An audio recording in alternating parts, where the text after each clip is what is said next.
OPS திடீரென ஒரு ஆலோசனை கூட்டத்தை இன்று முதல் தொடங்கி இருக்கிறார். நாளை அவர் கூட்டணியை அறிவிப்பார் என்று அந்த கட்சியின் மூத்த தலைவர்களான வைத்திலிங்கம் என்று ஒரு பேட்டியும் கொடுத்திருக்கிறார்.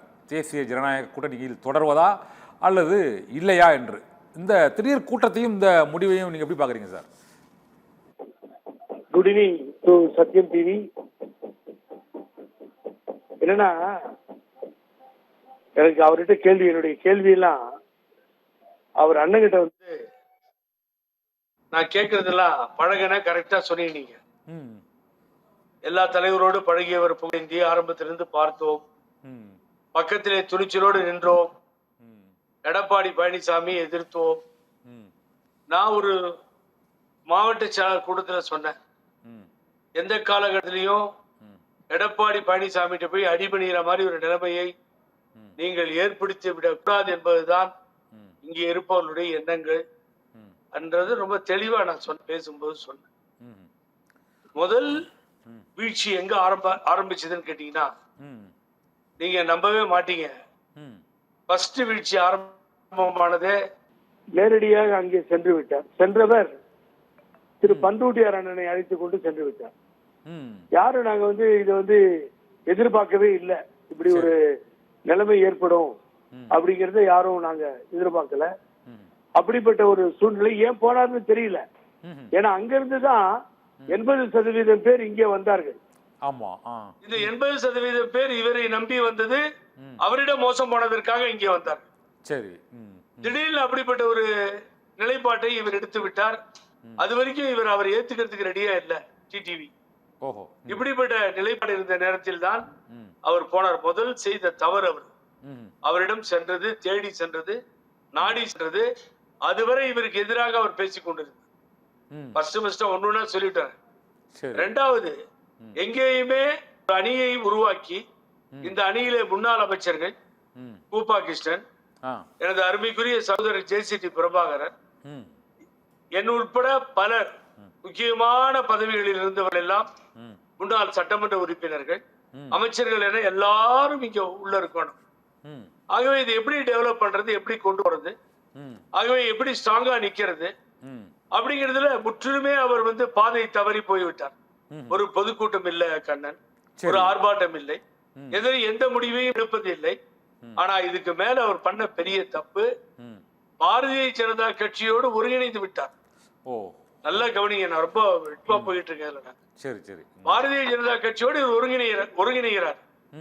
இதுக்கு யாரும் ஒப்புதல் கொடுக்கவில்லை. இங்க இருக்கின்ற மாவட்ட செயலாளர்களோ மற்றவர்களோ யாரும் ஒப்புதல் கொடுக்கல. யாரும் நாங்கள் ஏற்றுக்கொள்ளவில்லை. ஒரு கட்டத்தில் கூப்பா கிருஷ்ணன், என்னன்னா இப்படி பிஜேபி நினைக்கிறீங்க, பண்ருட்டியார் நீங்க கீழே போய் கூட்டணி இல்ல அறிவிங்க, கூட்போங்க, புகழேந்தி இருக்கார், பிரபாகரன் இருக்காரு, எல்லாரும் இருக்காங்க, கீழே போங்க தயவுசெய்து சொல்லுங்க.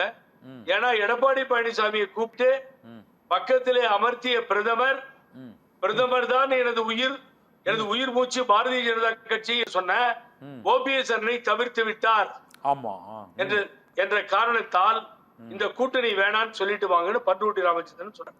அண்ணன் பண்ருட்டியார்